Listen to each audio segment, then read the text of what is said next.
Advisory programs. It seems we either love them or dread them. The same goes for our students. Hi, and welcome to Educators Going Global, where we invite aspiring and veteran international educators to expand their knowledge of all things related to international education. My name is Audrey. Between my co-host David and me, we have nearly 50 years of experience teaching overseas. We've encountered a lot of different advisory programs, but never one that's as comprehensive and as in tune with all of its stakeholders as the one at the International School of Bangkok. In this show, we chatted with Andy Vaughan, Dean of Students at ISB and head architect of their advisory program.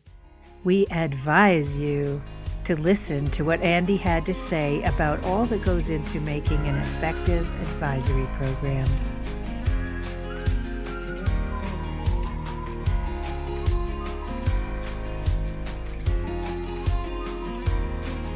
Sawadee krap, my friend Andy, and welcome to the Educators Going Global podcast again. This is your second visit with us. I think there'll be many more in the future. So welcome, and where in the world are you? Hey, thanks, David. It's great to be back on again. I'm currently back in Bangkok. So we've been back here for about a month and a half, and school is now well underway. So yeah, it's great to be back. Awesome. So off mic, we were just talking about the frogs. They're singing this morning. I'm on Nut, a little distance from where you are, and we had huge rains the last couple of days. So the frogs are singing. All right, moving on from the frogs, do you have a going global story for us? Yeah, it's quite neat. This is kind of like how the world is actually much smaller than we think sometimes, right? So just wonderful that we had new staff that we welcomed here at ISB recently. So we did our orientation as we kicked off the start of the year. And wonderful teacher came up to me through the orientation, and I went, hold on, I know this guy. And it worked out that we went to college together years back, 25 years ago, and he went international. He'd heard I'd been international, and he'd gone overseas as well. And it was lovely just to reconnect with somebody who went through the same Teachers College program as myself in New Zealand, in a small town of Christchurch. And here he is, full circle back, and now working together as colleagues, awesome. Which I just hadn't seen his name on a list, and just so great to connect with somebody that you haven't seen for a long time that has this passion to be overseas and working internationally as well. I love the small world stories. Fabulous. So it's great that you get to catch up and forge ahead together. It is. Yeah, really wonderful. Well, talking about getting together and community building and connections and relationships, our focus for today is advisory programs. And you had shared with us during the last show that you were really quite proud of your advisory program. So we thought we'd dive into that a bit more today. So our guiding question for the episode is, how can schools create effective advisory programs? And that's a really big question. And it's one that David and I, as educators, have asked many times because we've struggled with maybe some frustrations with advisory. So we are so excited to get your input on this. So let's start off with the maybe obvious question. What is an advisory program? So maybe you could start by kind of defining what the advisory program is in today's educational context. That's great. Thanks, Audrey. I see an advisory program, and I think most people see it the same way now, as this consistent way of ensuring that every student has meaningful and supportive relationships with at least one adult in a school. So really what it is it's ensuring that they're a part of a small community. And so schools name it differently, whether it's advisory, homeroom, some people call it crew, or whatever you want to call it, really. This is a chance for students to be part of a small group that is a non-kind of core curricular class where they're going to be together and they kind of do life together. And typically you see in that session, teachers also delivering some social emotional learning content, whether it's usually linked to the CASEL standards that we see. But schools can also take it different ways, and it can be an academic guidance, an opportunity sometimes for mentorship with a teacher, where students have this one teacher who's looking at the bigger picture or the holistic picture of their journey through school. And because you have then this community of advisories and, teachers looking after these smaller groups of kids, you create a culture in a school, which then becomes about care and knowing kids. And so it provides a great place for kids to learn skills of communication, getting on with each other. And it's just a wonderful kind of spot in the curriculum that is not, it's not the same as English and math and science. And, you're often blending kids from different backgrounds and different abilities, which is a really nice mix in there too. Yes, so I guess no phones allowed since they have to actually speak to each other in this scenario, right? Very true. Thank you for that clear description. One little piece that I'd like if you could please clarify is the CASTLE. What does that stand for? What does that mean? Yeah, look, CASTLE is an organization it's out of the States. It's a framework for looking at how you teach social and emotional learning. A lot of schools use that. It's got these 5 essential skills of SEL, which is really important: self-awareness, self-management, social awareness, relationship skills, and responsible decision-making, right? So that they link that together and Put you on the spot. Yeah, it was a good one. Thank you. That's a good test. But really what those different standards, they're identified social emotional learning skills that you can teach. Like kids can learn these. And if a child has great self-awareness and self-management, they're going to learn to get on well with other people. So that ties in with the relationship skills. They're all intertwined, but these are kind of the SEL skills that lead to success, we believe. And it's been a pretty solid framework that's been in place for a number of years. And a lot of the curriculums are using that as the foundation for the SEL programs. Thank you for that clarification. So with the CASTLE framework, that's so important, frameworks, we had a great discussion with Jim Reese about frameworks, instructional frameworks, and the process of change. And we're going to get back to Jim a little later in this episode. So what are some topics, just general topics, that one might find? Let's say the middle school, maybe give 1 or 2 for the middle school and 1 or 2 for the high school, knowing that you've got your CASTLE framework there for the social emotional learning, the self-regulation, finding one's place in the community. But what are some topics? Because I think there are some themes that run through several programs. Yeah, sure. So, I mean, let's just take self-management, for example. I mean, this is such an important skill for kids, because if kids can be self-managing, they can complete homework, they can actually complete their own tasks and be independent. So, within self-management, it looks differently within different grade levels. But, now we're trying to teach kids specific IT skills actually within this. So it's ensuring they are using proper mechanisms to support their homework. Gone are the days at pretty much in most schools where kids had like a planner that they're writing in. Now it's how to use technology. So whether it's using Google Keep or whether it's using Notion at a higher grade level or a platform that they can actually manage their time with. Especially now with technology, and we touched on this in our last conversation, this dependency on technology. Well, how do you use technology to actually support you to be more productive? So that would be one that we look at. We do a lot of relationship skills lessons as well throughout grade 6 all the way through to grade 12, which is specifically looking at communication skills. And, ISB, we partnered with IFSL, the Institute for Social Emotional Learning, which was really great. And they helped us with a lot of activities that are really specific around relationship skills. And we've layered those strategically throughout our curriculum as kids go through, so that kids have a variety of experiences where they are engaging in experiences that actually require them to think and reflect on the relationship skills they're actually doing in advisory, and being able to identify that this is actually a skill I can learn to have great relationships. So it's taking the some people think that some kids just have great EQ. Well, actually, you can learn that stuff. And This is a place where you can do that. So 2 more questions. One is, if I walked into your school and I went into an 8th grade advisory class, and then I came back a couple weeks later, what would be the format of the learning? What would it look like in the kids interacting with each other and with the teacher? Okay. So in a middle school, the kids meet 3 times a week. And I'll jump to a high school where we've got twice a week where the kids meet. So we've structured our advisory with one day, which is the Tuesday session, which is a 30-minute session where kids are typically engage in a social and emotional learning activity. So that's a structured lesson. Every 2 weeks, our students do what's called a Mario check-in, and that is a very quick 2 minutes online on this what's called the Mario platform, where they are reflecting on their own well-being and where they're at. And that data is getting fed to the counselors, it's getting fed to admin, it's getting fed to the advisory teacher as well, so that we are actually tracking kids' emotional feelings in the moment every 2 weeks, which is really helpful. But then typically there will be a social emotional learning style lesson that takes place after that. And then on a Friday, we have a very consistent thing called One Suk Sanuk. Dave, I know you're here in Thailand, so One Suk is Friday and Sanuk is fun.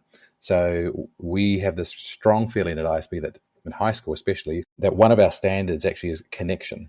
We have 3 goals in our advisory program, and one of those is that the kids connect with each other, and the other goal is actually the kids connect with the teacher. And so how you do that is actually by providing space for that to take place genuinely. So we have tons of games, board games and card games that they pull out on the Fridays, and the kids actually just play together. And in that process of playing games, they're connecting with each other and actually often resolving issues, resolving problems, competitiveness comes out, and all these different scenarios. And then also, I think most teachers have coached or been involved in extracurricular. So when you're doing those basic activities, sometimes that the conversations then also come out, and you can solve real life conversations in the moment. And it's interesting. I got that from a good friend who's at SAS years back, Kim Creans, who he used to play cards with his kids in advisory. And what he found was the connection in his advisory with his kids got so high because it was the conversations that started to happen because the kids were free in their thinking while playing the cards, and they just started talking about real life issues, and they resolved them collaboratively in that situation.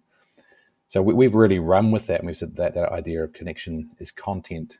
It's like a content standard that we have, and that's our Friday session. So, in general, you would say there's small group work, maybe pairing off. The teacher is working as a coach, a facilitator, like you're saying, picking up on conversation, asking follow-up questions. Are there scenarios that the kids would act out as a way to kind of practice? So much of learning life skills is practice.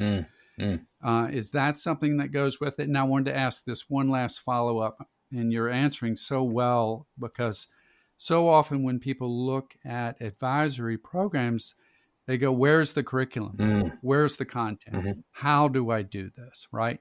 So how about the world of physical health? Is health taught as a separate subject at your school? And sometimes maybe is it a part of advisory as a mixture? Yeah, great questions there, David. We have health from grade 6 all the way up to grade 10. So that is a standalone session.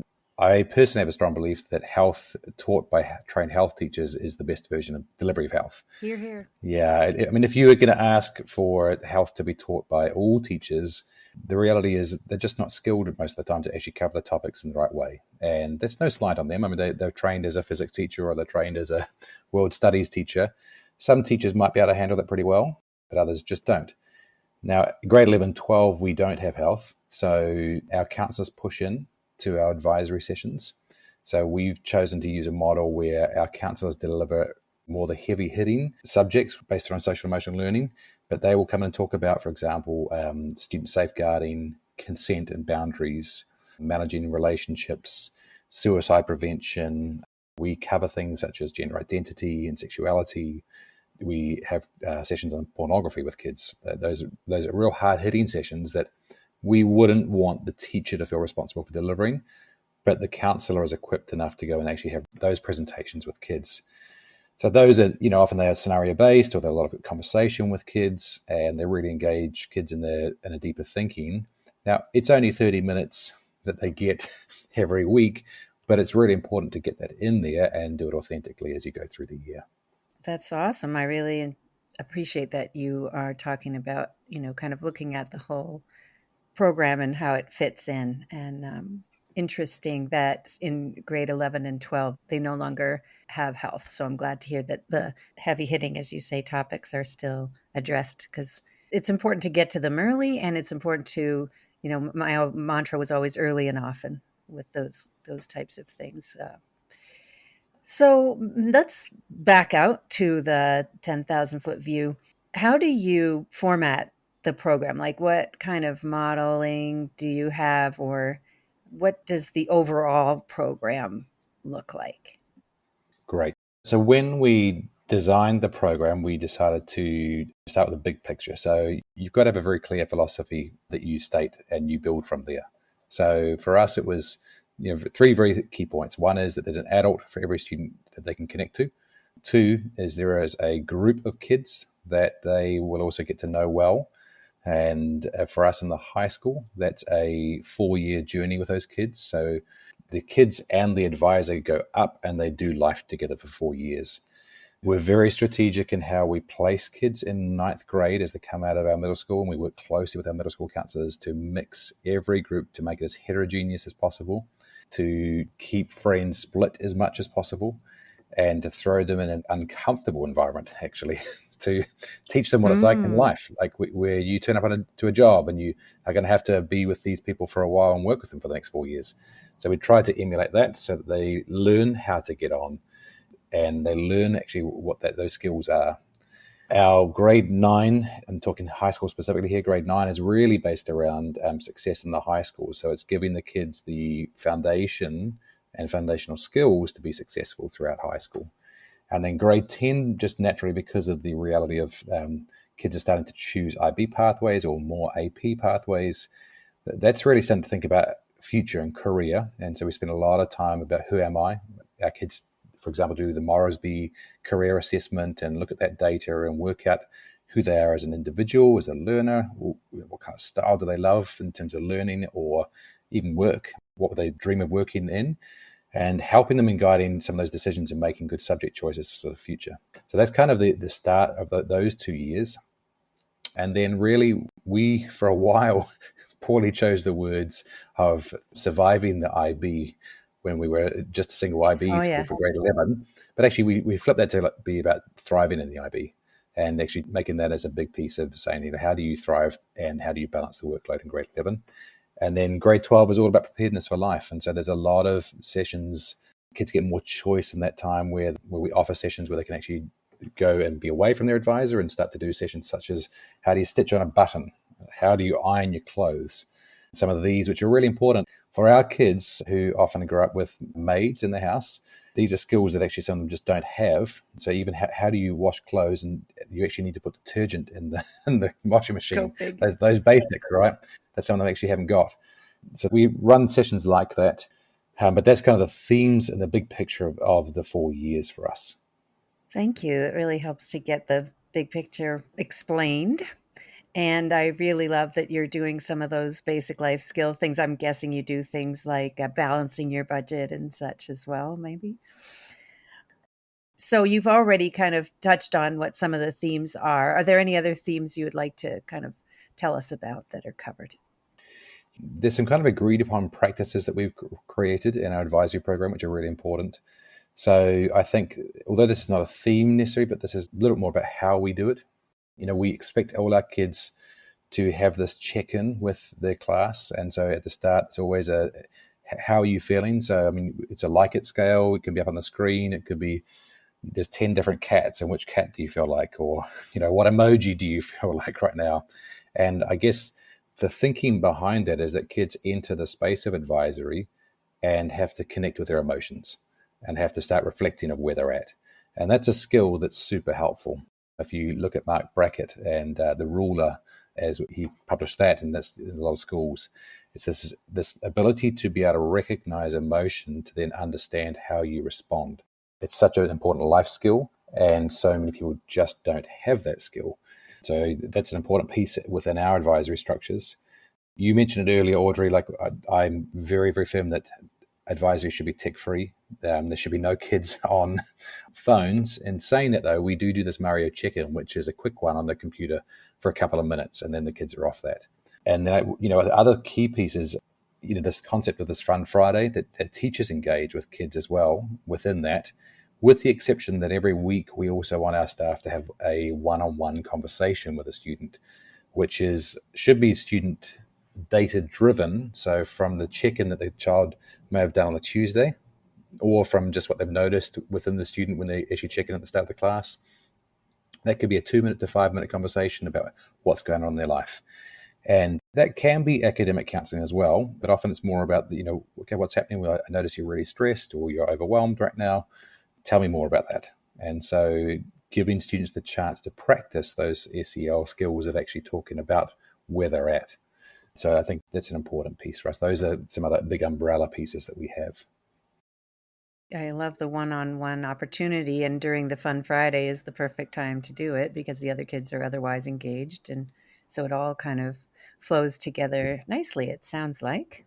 Excellent. Yeah. What I'm hearing, and for our listeners, is with so many programs that we develop at schools, we individualize them for the needs of our students, our teachers. And with the health, the way you're doing the health, that makes so much sense that you need to bring in the experts in high school that really have that background. But when it comes to general advisory with SEL, we all have a certain level of skills, pretty high level as educators, that we understand the social growth, the emotional growth, the learning of our children. So I really appreciate that team approach. And then it sounds like in the middle school, you've got a health very separate as a standalone because you've got to build that foundation. So that makes so much sense. What I would also add is that with your high schoolers, we take it for granted that their skills about being independent, which they're about to embark on university, they in general just don't have them. And whether it's here in Asia or anywhere in the world, so many young people are growing up with a lot of academic pressure to really work hard in school, especially international schools. And they're missing out on cooking. They're missing out on taking care of personal hygiene. They're missing out on finances, just as Audrey was saying. So I'm so glad to hear that is taking place. All right, so let's continue on. And I'm going to ask the obvious question, and we can all answer it in certain ways, but it sounds like your school's been very intentional about answering this question, which is, why should schools have advisory programming? Yeah, Dave, I think it's a no-brainer in my mind. As we're changing in society, especially with AI coming in, what's really important is actually true human connection and how we interrelate with each other. And I think we also discussed in one of our last episodes about the impact of social media and the fact that kids are always online and they're learning a different way of connecting there, which actually isn't very realistic for what happens day to day. And so I think advisory is also one of the other key things. Is it's a place where students need to feel like they belong. And when we first put in advisory, we had this communication group that met throughout the semester, but it was a really business only type model where the kids just got information, that was it. It wasn't about making sure connection was in there. And I'll never forget when we were researching about setting up advisory, this one Japanese girl who said, yeah, I really like ISB, but I don't know anyone. And I'm not close to anyone, and no one knows me. And it was just so devastating to hear that. So it's always been my goal that, every single kid can say there is an adult. Like, I'd love to have 100% of kids saying that. So for schools, I think when kids feel like they belong and they feel like others notice them and they're part of something, that is an essential component of feeling safe. And our brain is then able to learn. If we feel part of something, we're more open to learn. If you do not feel safe or you do not feel connected, then that becomes the struggle you walk with every day at school. The SEL skills that get delivered in advisory too, the reality is they're just not usually in most of the other curriculum areas. Some schools can integrate it, and I mean, it's great if you can put a completely integrated approach to that style of learning where it's required and it's taught within multiple subjects. But ensuring that it is done with fidelity is another piece. That's quite tough. So if you can say, look, here's where we cover it, and we know we cover these different skills, and some of them are essential, right? Safeguarding, like how do you know that every single kid gets the right safeguarding training every year? We also train our kids to be student leaders. So how do we train them also as safeguarding instructors with kids? What's the appropriate conversation? What's appropriate touch with kids? What does it look like sharing social media with a 10-year-old who's in the elementary school or an outreach where you're working in a school? So those conversations also take place in advisory where we're teaching them those things, which would be hard to fit into a curriculum area. Mm-hmm. So it does provide a school a spot where you can cover a lot of stuff. There is also the reality that advisory, sometimes you have to do some just fundamental tasks within a school. And so advisory does become a place for that as well. And that should never be the majority of advisory, but you have to acknowledge that sometimes, 10 to 20% of advisory might be surveys, or it might be school required things that are necessary to make sure the school runs, or that you are, ticking off some required tasks within the school. And that's okay. It's okay to do that and acknowledge that that's part of advisory, but it's a small part. It's not necessarily SEL, but it provides a space for that too, for schools. So you're kind of hitting on the where. We're going to go a little more on that later. And with integration, the idea would be it would happen in many places. It would be reinforced. But you just hit on such a key topic, fidelity, to make sure every student is learning these skills, that every student is getting the opportunity to feel like he or she belongs. So that's a huge takeaway right there, to make sure the fidelity of your outcomes, that it's happening within the school. And of course, you can reinforce through other classes, other co-curricular opportunities. And we'll talk more about that. Audrey? My question was around, I think I heard you say when the older kids are leaders to the younger kids, they need to know, you were talking about sharing social media, how to share that safely. Is that part of the program too, where the older kids are going down and working with the younger kids? Yeah, in the high school, we've got a wonderful program where our grade 11s and seniors all are connected with our grade 4s and grade 5s. So we call it Big Buddy, Little Buddy. And so in grade 11, our juniors get connected with a grade 4, and they have 4 sessions throughout the year where they will meet with those children, and they form this kind of lovely peer mentorship relationship. And then those kids, because we are all on one campus, they see them around school. And so suddenly these kids become a role model for the kids, which is lovely. It's only 4 times a year, but it's amazing the impact of that on the kids. We also then follow those kids up. So when the kids are in grade 12, they then meet with them again in grade 12, which is really wonderful. So I mean, it's a nice chance for our kids to think about how they can impact other kids. And for every kid to be partnered with a younger kid ensures that all of them see themselves as a leader in some way or a role model in some way. So once again, it's about fidelity. Like, we have programs where older kids can work with younger kids in other club settings, but this means that every single student is able to actually be involved in this, and so they feel the value in that. And our elementary teachers love it. The young kids love it. It really is a big success in the school. One question that might come up for folks who are listening is, where do you have advisory? Is there a designated area? Are there designated advisory classrooms maybe? Or, is it just in the, sometimes in some models you have advisory or home base or whatever, and then you just stay there for the first period of class. So where would you say your advisory program takes place for the most part? Okay, so I think there's a couple of ways of answering that, Audrey. One is time, and one is place, because I think they're two very important things to think about as you Good structure an point. advisory place. So I'm going to start with the time piece. I think a lot of schools fail with advisory because they put it for 15 minutes at the start of the day. And so that immediate message is, we're putting it there as a cushion for kids that are coming late to class. And so it's clearly not valued. And often you find, if you talk to people in those schools, the advisory program is not working well, because when you've got kids who are coming in late, they don't see the subject with the same value as a core curriculum subject. And the follow-up often with those classes sometimes is not as good from sometimes an administration perspective. So we chose to put out advisory for both middle and high school right in the middle of our day. And so we've wrapped it on either end of lunchtime, which provides us also a way to get into the cafeteria. So there's logistics, obviously, you need in a big school. And so middle school flips at the end of lunch, and we have advisory at the start of lunch. And so that provides the space for us to obviously get kids through the cafeteria, but also is really important because being in the middle of the day, we're kind of taking a break from our core curricula and focusing on advisory at that point. And kids are guaranteed that they're there. So that's number one. Timing is really, really critical. Because ideally advisory should be in smaller groups, you therefore also have all your teachers involved in this. And this is a model we've said is we want every single teacher to have an advisory.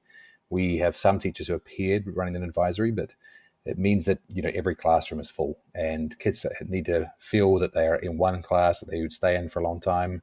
Ideally, that teacher, we have a model at ISB where teachers have their own room. And so therefore, your common agreements that you have as an advisory are in that space. When I walk into a classroom, there should be somewhere on the wall that has something about their advisory. Our kids create an advisory flag in grade 9, and often that stays up for the years ahead for that group and that advisory. But it's important that they do feel like there is a spot. And it's interesting, even this year I tried to move it somebody's class and say, but our kids are going to be so gutted that they're not in the same space. So it does become almost like a home for the family in a way. It's amazing how kids and advisors get so attached to that. It can look a bit different in other divisions. I mean, middle school follows the very same model, but also, in elementary, it's very different because it takes place in the homeroom and kids are in that space most of the time. And it's not necessarily called, obviously no one calls it advisory in the elementary years, but there it's much easier to embed into the curriculum. Circle time or whatever, right? Correct. Yep. Yeah. Well, that's good that you ended with elementary, because when I think of elementary, I feel that a lot of this stuff is more easy to integrate into the curriculum in elementary because you've got those kids all day and you can sort of stop and have your teachable moments at any point in time. They're doing a lot of sort of unstructured play, so they're getting the connection time and so on. So you've already touched on this, but maybe anything to add in terms of integrating this type of stuff into the regular classroom, language arts, history, whatever, or even other school environments like co-curricular time, their after school stuff, or experiential learning, outdoor education, and so on, that lend themselves so nicely to this kind of stuff. Yeah, I've seen some schools do it really well, where, for example, advisory classes actually go off on camp with each other. So they're actually going away and that they, as an advisory, they're doing their trip together as their advisory core group. We don't have that because we've had a tradition of like our week without walls. We called it Global Citizenship Week for a while, and then it's become Delve now. So the same idea of week-long trips, that those are run separately, and that's a mix of grade 9 to 12 on all trips. But we did actually look at whether we integrated this and whether we should put some trips in for our advisory groups. We haven't gone that way just because our schedule is so full. And I think that's what a lot of big schools like us deal with, is how do you manage this and how do you connect those kids outside as well. This year, we're about to launch something new, which we haven't done, but we're going to launch a gratitude project. And the idea and the concept will be on all our advisory classes is that they're going to run through with a common theme of gratitude. And we're giving them also more assembly time. And we've dedicated and carved that out where they're going to take on a project together that's going to make an impact in either our immediate or local community. And so that's going to be quite fun for them to have a lot of authentic kind of ownership of that. And they can drive that in whichever way they want to as a group. But that might result in, a Saturday service day somewhere, or it might result in, partnering with some of our local classified staff that are working in the school and supporting them or getting to know them. Last year, we did it in a very mini scale where each class were given 3 of our local staff and they had to learn who they were, where they're from, kind of a bit about them, and then also write cards of gratitude towards them. So it was a very, very small scale, and we kind of want to make that bigger and more authentic. Yeah. So that's been a fun one. But some schools do a great job of integrating this. And, SEL, you can make it part of all classes. Now, as I said, that's an ethos of the whole school. And so, you see it in Australia. There's a great school in Melbourne which does this using positive psychology from Seligman. And that's a philosophy of the entire school. It's how they do school. And that's their signature thing. So, you can go that direction, and some schools have that, which is wonderful. But where you put it, obviously, I think there's something as I'll come to later on in this, but we talk about advisory. There's, people talk about, collateral damage sometimes, but I think there's collateral gain. What do you actually pick up from having advisory? I think the collateral gain or advantage that you get from an advisory program is that actually teachers start implementing this stuff in their normal class. So I walk into classes. I've walked into a physics classroom and kids are doing a check-in, for example, and they're looking at the cats on the screen saying, well, how do I feel right now? How ready am I to actually learn physics right now?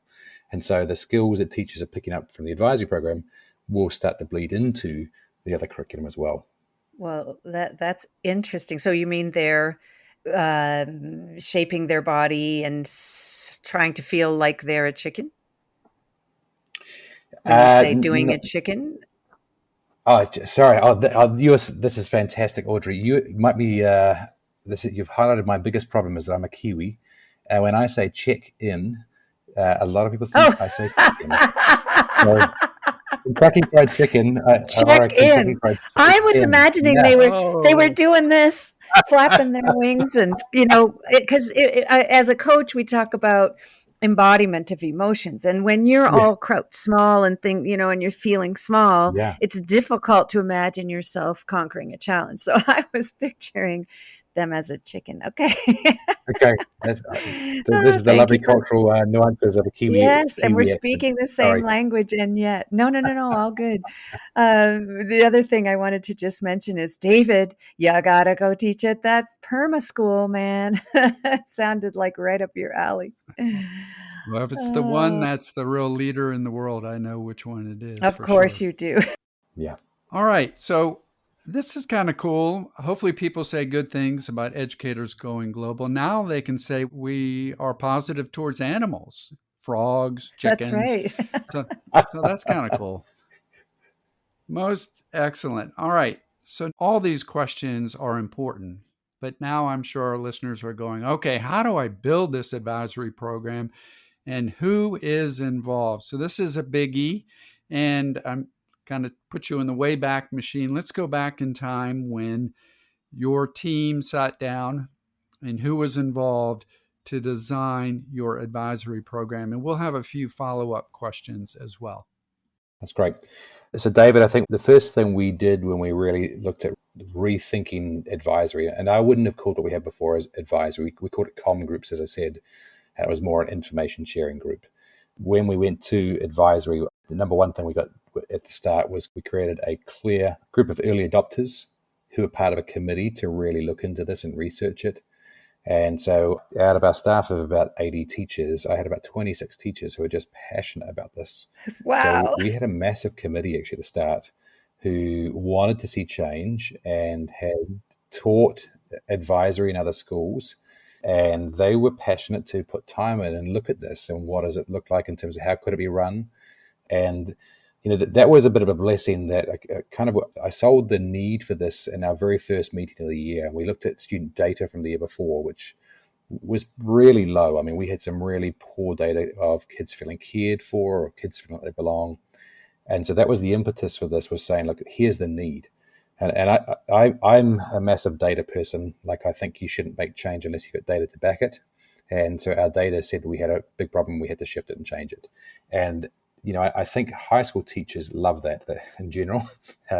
If you can show them the actual need and show them the data around it, hard to argue with, and most will get on board with that. But that initial group we had was fantastic at really formulating what this could look like and then creating job descriptions.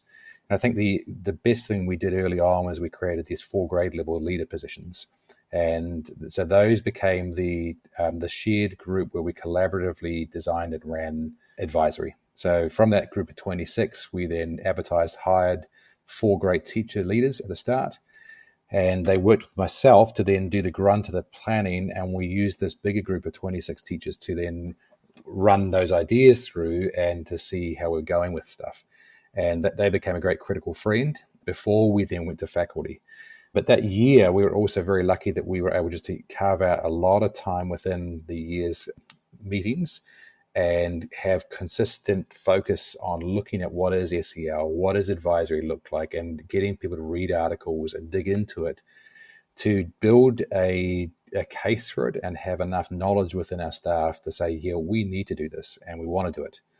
And then also we pulled in somebody from Wildwood School in America who had a great advisory program, and he came around some PD specifically with us for a full day, one of our PD days. And I think that really sold teachers. And I think there's one moment I just love, which was when we had these massive sheets of chart paper, and teachers were asked to draw a teacher and label all the things about their body that makes them a great teacher. So, what do the hands do? What does the head do? What does the mouth do? And what are these actions? And then we had the other half of the faculty doing what does a great advisory teacher do? And they did this independently, and we had a number of groups, and then we put them all up on the wall and said, okay, let's do a gallery walk and walk around. Well, there was no difference between the two. A great teacher is actually the same as a great advisory teacher. There are very few differences of skills that actually people had. And that was one of those aha moments for a lot of our faculty that they were a little bit on the fence, and they went, I'm already kind of doing this in my class. I'm going to be okay with this. Because we had some great teachers who were really fearful and said, I've never done this in my life at all. And they want to be good and they want to be successful. So it's about helping those teachers recognize that you can be successful. And they were great advisors as we rolled out the program. So that's your biggest group of stakeholders, because if your teachers aren't behind it, they're not delivering it, then you're going to run into problems with kids not liking it too. And I'll be honest, when we first started, 50% of our kids didn't think we needed this, didn't want it, and they were very anti it. And so in terms of that stakeholder group, we had to share why we were doing it. And they struggled for the first year. And we were very, very prescribed with curriculum, and we were very structured in our approach. And the kids found it too cookie cutter. And they didn't like that, and they needed a bit more flexibility. So for the first 4 years, we adjusted our model nearly every year based on feedback from kids. The other big stakeholder group, though, which we won over very quickly, were the parents, because there's enough research out there that shows when you put a social emotional learning program in, it has a positive effect on academic grades. And so that was a pretty easy sell for parents. They said, absolutely. And when you tell parents you're going to create a system where your child is going to be actually checked in on and monitored and actually looked after and known, there's not many parents that say, I don't want that for my child. Most parents want their child to feel like they belong and like they're part of a bigger group. But also, in terms of other stakeholders, getting the funding to actually create these positions, to pay our grade level leaders a stipend to do this and recognize their time. They don't get release time, but they get a great stipend. And that's a key important piece to, also put your money where your mouth is in terms of showing value that you put on the system. So those are kind of a lot of the key stakeholders that we had to work with. But then I guess, how it then grows is an iterative process where you're constantly re-looking at what you're doing, rethinking it, and adjusting and shaping it every year. So lots of chickens at ISB. There are lots of chickens. So Audrey's going to lead us out in just a second on the 4 legs of bringing about change. And you're hitting on many of the points of it that you all were doing it. So if you could go back in time, would you, if you could, bring some parents on and bring some students on as a part of that planning as well to get that initial input? Or would you say it's better to get the prototype built, then bring in a few more stakeholders? How would you approach that? I think we could have involved students more, to be fair, David. I think we set a lot of the curriculum at the start thinking, what do the kids need based on what we thought they needed? And then the reality is when we delivered, sometimes the kids said, we don't need this. And so then we had to adjust. We probably wasted some time in not having them as part of that process. We tried to use our student council and partner them with each grade level student council and partnering with our grade level leaders. And that has been hit and miss. It's been up and down sometimes. It depends on the kids you've got. And so thinking of a different alternative way to get kids who are passionate about this involved in that process would have been something we would have done earlier. One of our grade level leaders actually this year has created what we call our SEL squad. So social emotional learning squad, which is a group of kids who are passionate about social emotional learning. And they're actually in charge of devising a number of advisory sessions for the school. And so they create it and they deliver it, which is really neat. So it's been nice that we've put that in now, but it's wonderful to have student voice and actually student leadership in that at the moment. And we should have done that earlier. For parents, I think surveying parents, what do you think your child needs in terms of what are some of the topics you'd like to cover is something we could have done a better job on too. Yeah, great point. Well, it's a great model, and I think many schools should be following what you did. Let's go a little bit more. You talked about your early adopters. So when it comes to change management, that's always a good idea. And you had a lot of enthusiastic educators. So you were off to a great start. But my question is, let's maybe look at other schools that might not have that. So what are some common barriers that come up in securing teacher buy-in? Mm. And then the same thing for students. You mentioned that when you went out and actively engaged with them, 50% said they didn't think they need it. What was a potential barrier, a general barrier in their thinking? But let's start with the teacher buy-in first and barriers. Yeah, look, I think the common teacher buy-in at the high school level is that I'm employed as a history teacher. I'm not employed as an advisor, or I'm a physics teacher. This is not my wheelhouse. I don't know how to do this. So I think that's definitely a barrier that's in place. And so I think you have success when you can provide well-planned, documented sessions for those teachers to actually run, because then it takes the heat off them in terms of any planning. They don't actually have to plan. You also have to then build in time so that there's actually a chance for people to be trained. So we were actually very, very lucky in our first year. We carved out time for those groups to meet every week. So the advisory groups of teachers had a Monday meeting where they had a chance to look at what was going to happen on that week, and they ran through the lessons with their grade level leader, who talked about how to deliver it. And for the first year, that was a weekly meeting to make sure that it was done with more fidelity. We felt that was a great way to kind of PD and give the wisdom to our teachers who are delivering the students the program. We don't do that now because it's become more ingrained in who we are, and our teachers now feel confident with it. But it was necessary at the start. So you've got to provide time for teachers to get over that comfort barrier, which I think it is, which is the knowing that it's okay to be uncomfortable and have to learn how to deliver some of these things. As I said earlier, though, that it's that realization that the advisory teacher and the subject teacher really aren't very different in terms of the skills, and actually all teachers do have those skills. With the students, though, I mean, we had a really tough first year when we surveyed them and we asked them, are they benefiting from the advisory program and are they liking the advisory program? Over half the kids said they weren't. And I'll be honest, we got to the end of that first year and it was the most depressing data Wow. that we had seen. I mean, at that point, a bunch of us wanted to throw the towel in. So I think for myself as the leader is knowing, know your goal, know where you're going to.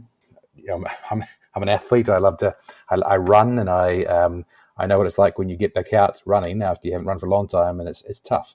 And those first few runs, I'm not saying I'm enjoying the run, but as you start to get fitter and as things start to work out, it becomes more enjoyable. And as you get better in your program, same with advisory, over time, what's happened is that those numbers have completely flipped. So now we're like 60% of kids strongly agreeing that they're enjoying the advisory program and that they're benefiting from the program too. And that shift has taken a lot of time. I mean, that really was a commitment over 6-7 years and a relentlessness of saying, we are sticking with this. We believe in it. We know it's true. But also having the openness to say things aren't working within the advisory program. So you asked about the stakeholder piece and looping kids in. Every year we ask kids, what did you love this year? What were some of the sessions that were standout sessions? What did you get the most out of? What would we delete from the program straight away? And it's very clear. And actually letting the kids have the authority on some of that stuff. Now, if kids say, I want to delete the safeguarding session, I'm sorry, you can't, because we have to do that. So there are some areas that, we didn't change because we know we are required to do that. But giving the students voice in that has, I think, shifted also their thinking because we've created more relevant sessions for them based on their feedback on a regular basis. And that's kind of built into our process every year. I was going to ask about accountability and what an interesting way to approach it. So accountability for all the participants, from the head of school to the principal, to the dean of students, to the teachers and the leads and the students, of course. But the whole idea of putting yourself out there and saying, tell us what didn't work. And you're willing to lean into that, to me, shows the character strength of bravery. And it also is a great model for when you look at those teachers and give them feedback, and maybe a part of their performance appraisal work if that's a component, I don't know if it's an every year thing or every once in a while, that can come in and you're sitting across and just say, well, we got a bunch of great feedback from you. We're going to do this better. And then you can turn towards them and say, what are some areas that you feel that you could up your game, dial it up a little bit more as an advisor? So what's your response on that? Yeah, look, I mean, it's Einstein, I think, who said that definition of insanity is, what is it, doing the same thing over and over again, expecting different results. That's True. the basics, right? I mean, we should constantly, as teachers and educators, be looking at, is it working, is it not, and what got us there and what didn't get us there. So what enabled us and what distracted us from our goal.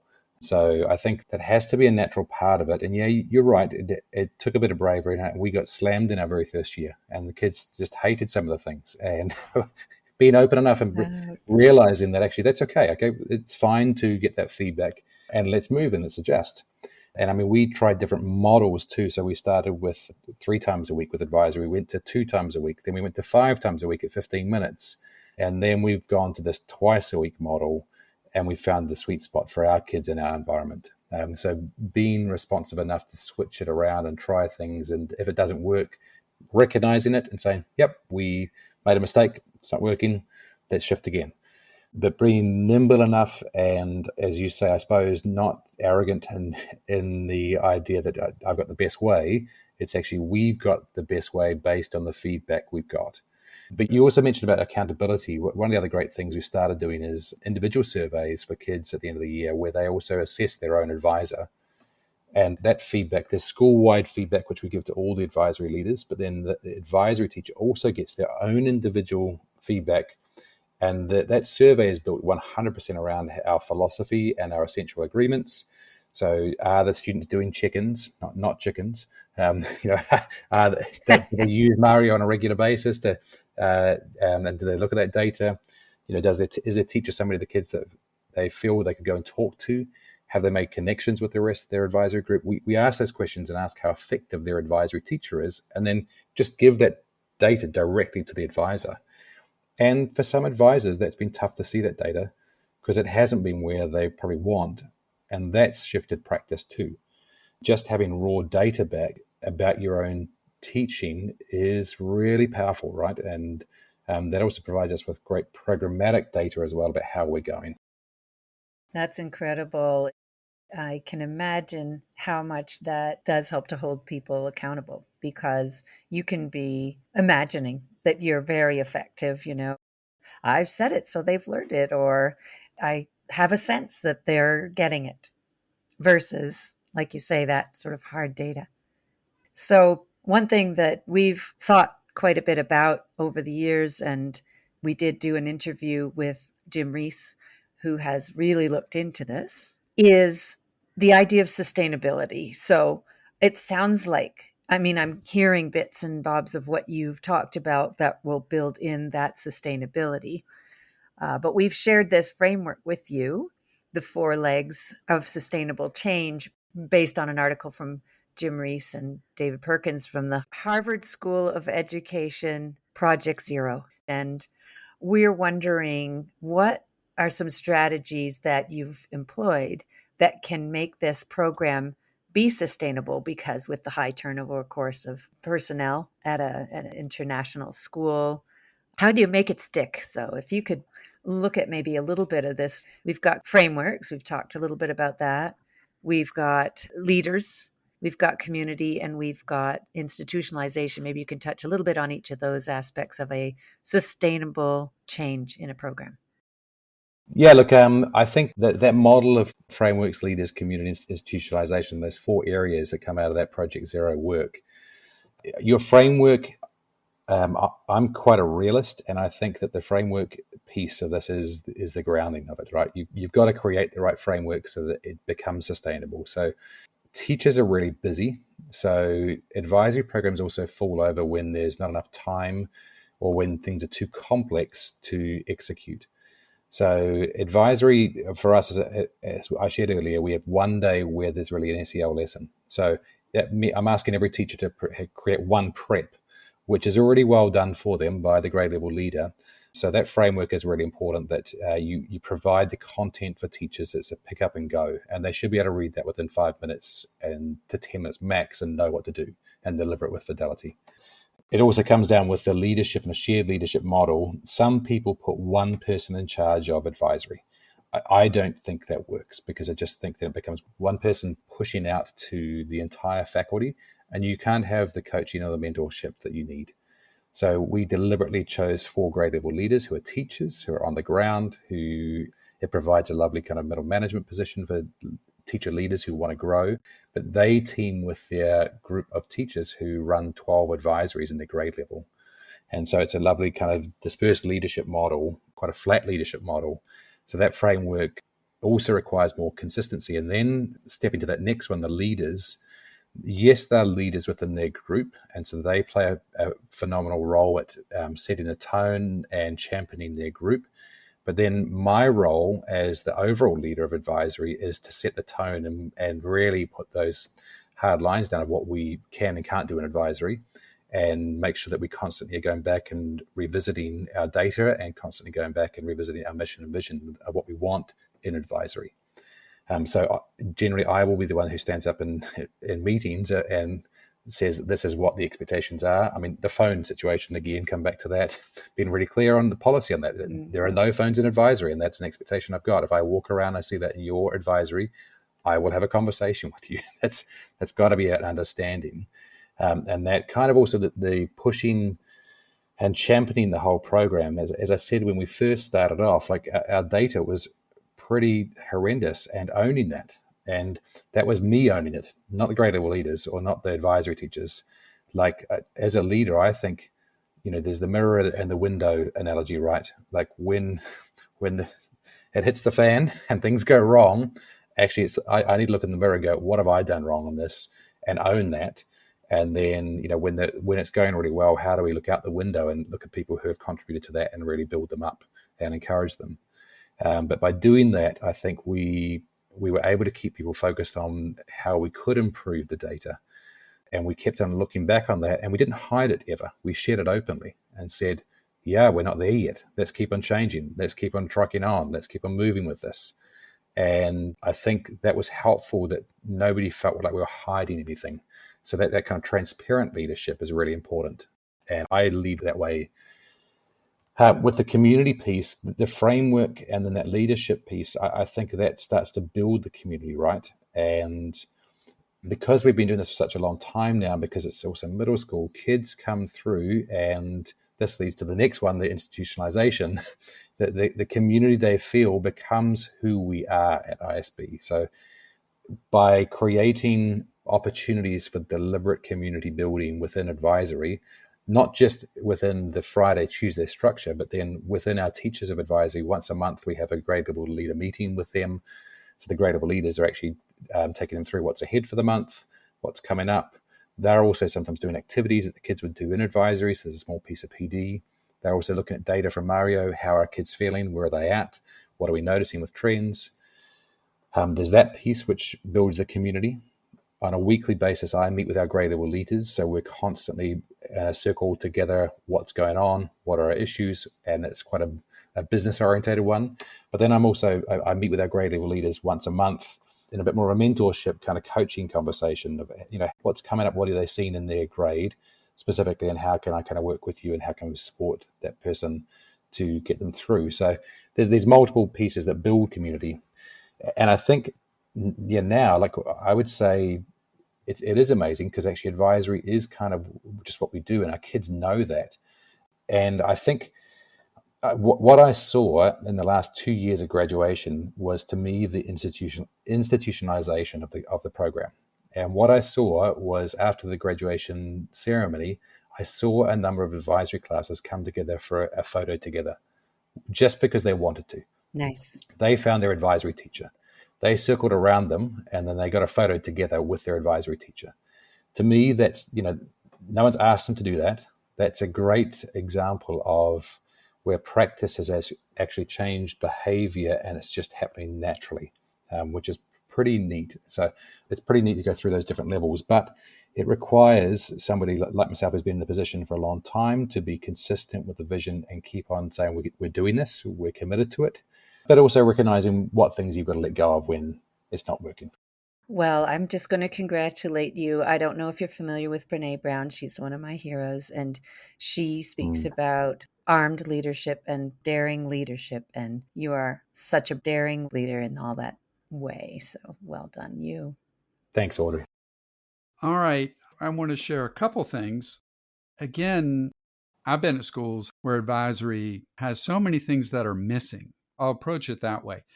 Missing curriculum, structured time, leadership and support, and building a culture of care. Whether they're all missing and teachers feel isolated. And your program is the opposite of that. So I'm Captain Obvious here. And I really appreciate the blueprint that you have laid out for schools that might have a program that's just getting started or can look at their program with clear eyes and just say, we need to do an audit every year. We need to get feedback. We need to be sharpening the saw. That's another huge takeaway. And I wanted to throw in one more. Audrey gave me the lead in on it. Geelong Grammar in Australia is known as one of the world leading schools, K-12. And they have developed their positive psychology based program. So another approach that we've picked up from folks is that they approach advisory with a wellness lens. So there we get into the PERMA and the character strengths, and the kids pick up the language of the character strengths, and it gives them a structure. We keep hitting on structures. We need structures. And they also bring in the SEL. So that's what some schools are doing as well. So I wanted to put that out there as well. All right. You've hit on this one, our last big question of when can advisory take place? And you've been very clear in back to the structure, how it looks, and also the timing. I thought that was really, really helpful, that the timing is intentional in that you do that. So maybe if there's anything you want to speak to more on the when, but if not, could you go a little bit more? I know you're distant from the elementary. Any tidbits of information on doing advisory in elementary? That's great. Yeah. Look, David, I think in ES, it lends itself to just an SEL curriculum where you are constantly having the kids acknowledging their emotions. So when I've seen it done well in ES classes, you've got the charts on the wall where the kids walk in, they take the name tag, how are you feeling today? And, they might use a ruler approach, which is the colored quadrants and, where they're feeling with energy, joy, and all the rest. Or they may use other things where the kids check in and identify their emotions. And I've seen some wonderful elementary teachers who that is part of the culture. When you walk in at the start of the day, and when you come off the lunch playground, you do that. And the reason you do it at the lunch playground is because the kid might have had a disagreement with the kid at lunch. And this morning they felt fantastic, and now they felt angry. And it's understanding that and acknowledging that so that then the child can then process it maybe and then move to actually engagement and learning. So that's a great place with it. I think elementary also lends itself so lovely to this because you can target books that you read in the class that are targeted around SEL skills. You can read a book about the death of a pet, and it could actually be how you introduce loss with kids. It's a sensitive topic, I know, but in some schools you can talk about different families and what they look like, makeup of families with books. Obviously, there's a lot of heat in that topic in a lot of schools and what you can and cannot talk about, but you can provide great learning opportunities with kids. Social studies with discrimination and how that looks and how do we interact as a class, and looking at ethnicity and race and some of that conflict stuff fits in perfectly with social studies. And then, we do talk about wellness with kids at that age, and often in elementary, we find school counselors come in and talk about models on how to deal with emotion and conflict. So there's some great models. The question is, ensuring in the elementary school that it's not just something which is forgotten, because there's often so much pressure with reading and math and writing that this can become something which is secondary. Whereas actually this probably should be almost the thing that opens the door for kids at the start of learning. That's a big piece. But I think jumping back to kind of middle and high school, like length of time of advisory is a big thing. And what I see in many schools is this 15-minute or 10-minute advisory, even 20 minutes. It's just not enough time to actually do it properly. So I think we said less is better and a little bit longer with 30 minutes. I've seen a couple of models. There's a great school which has an advisory at 60 minutes once a week, and they really dig deep into an SEL skill in that time. And then they have a couple of other sessions where it's more information sharing and the other pieces. So, I think schools have got to design what's best for them. But if you're only doing a 15-minute session, you're never going to get quality. And I think that's the danger in some schools of it just becomes an informational sharing session, and it is not advisory in that time. That's so true. And back to the elementary, thanks for bringing up how the integration opportunities abound. They really do. And I'll just throw up, we're going to have so much in the show notes. You've shared so many helpful resources. But my Wellness at Elementary School website I created for a school. It was never implemented, but it has a lot of integrative ideas, like you said, social studies, even math, science, opportunities to bring it in. And it's based on the character strengths and the PERMA positive psychology approach. So thank you for bringing that in. Yeah, and look, that can also happen in high school as well, David. I mean, I just think of English, the books we read in English, like being really thoughtful in the approaches of the books you purchased for your upper high school classes. There's a book called Asking for It, which talks about a sexual assault situation. And it's a very hard-hitting book. I mean, I recommend it more at the junior, senior level, but then that opens such great conversations around consent. And so your English teachers can actually be teaching consent properly through a book that's a tough book to read for kids, but provides a very clear, real example which kids will face in a year or two's time when they go to college. The story is set around a college student who there's a sexual assault with, and just how that plays out. And it's, there's opportunities like that if your administration are open to teachers teaching that kind of content, and if your teachers are comfortable teaching that kind of content. But then also with that, you have to be careful. You have to obviously be letting parents know that you're going to cover a book like that, and obviously, trigger warnings with kids who may have had a situation like that in the past. So there are definitely ways in high school too where you can integrate it. Well, clearly a lot of intention has gone into the planning of this program. You've gotten the stakeholders involved, including the students and parents, which is wonderful. You look at the data, you're willing to make changes when the feedback comes in. These are all just wonderful ways of, being an educator with just leaving yourselves open to the criticism and the feedback. And then, as you say, leaning into it and saying, all right, let's change. Even though we put all this blood, sweat, and tears into it, let's just be open to the change because it's for the greater good in the end. It is. Yeah, I'm really appreciating that. Yeah. So as we wrap it up, is there any other advice you'd like to share about advisory programs? Yeah, look, I think it's important. Advisory is not the only thing. So I see advisory as part of a system of support. And when you think of an MTSS, multi-tiered systems of support, advisory is one layer of the Swiss cheese. And so the big picture here is, how do you care for every kid? How do you make sure every kid feels like they belong? And how do the kids know they're connected within our schools and that they can seek help in the right places?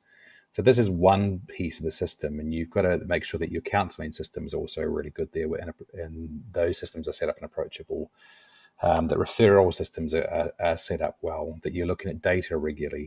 Also, like safeguarding, there's things in place in your school that also can pick up on issues that might be there, that there's enough training for coaches or people who are involved in extracurricular. So there's these multiple layers that you need to put in place to really make sure that every kid says that they're cared for and that they've got somebody that they can reach out to. And I said this before, like for us, the advantage of putting an advisory system in place and doing it with fidelity over time has been the collateral gain. And it's that we've seen our teachers in the classroom also applying the skills that they learn elsewhere.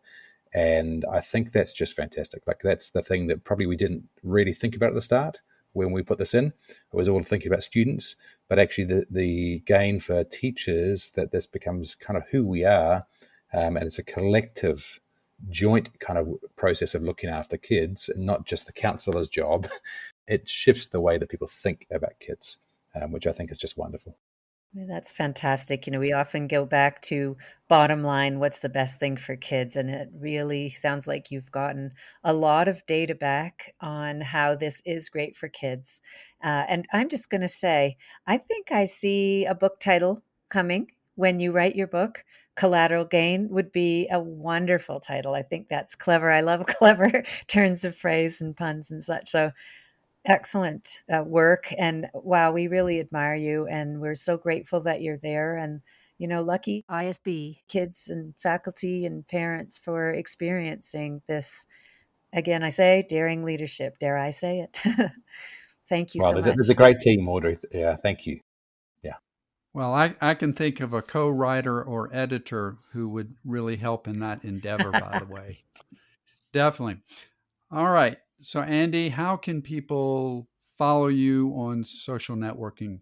Yeah, thanks, David. Look, I'm on LinkedIn. That's about the limit of it at the moment. I'm considering actually creating a little blog somewhere I start to share some of my thoughts, because it's been fun to talk about some of these with you and the team, and I hope that some people who are interested in advisory get something out of it. But people can always reach out to me as well through LinkedIn, and then I can exchange on email with them. Excellent. And I would say, as a longtime blogger, I was talking to my son. He wants to start writing to an audience. And I said, it's Substack now, son. So I would point you in that direction. Fantastic. I need to be in touch with you, David. Get some advice. Well, and your blogs posts will turn into a book eventually. So it all works together. Andy, thanks so much again for taking the time, and wow, I've learned a lot, and it's been just such a pleasure chatting with you. You're such an open and obviously caring human being that it's really, it spreads. It's the collateral gain again. Thank you so much. Hey, thanks, Audrey. Thanks, David. Cheers, Andy. Thank you for joining us today on Educators Going Global. You can find this podcast on Apple Podcasts, Spotify, YouTube Music, and all the other usual suspects. Please subscribe, like us, and leave a review on Apple and Spotify, and let your teaching friends know about us so we can grow our community. Please reach out at educatorsgoingglobal@gmail.com and join our Facebook group, Educators Going Global, if you have ideas, comments, or wish to share a Going Global story of your own. You can also find us on Instagram at Educators Going Global. Please visit our website as well, www.educatorsgoingglobal.com. All our podcast episodes are on there by topic, along with blog posts, Going Global stories, and our ever-growing resource library. For now, this is Audrey and David, inviting you to travel, teach, and connect with us.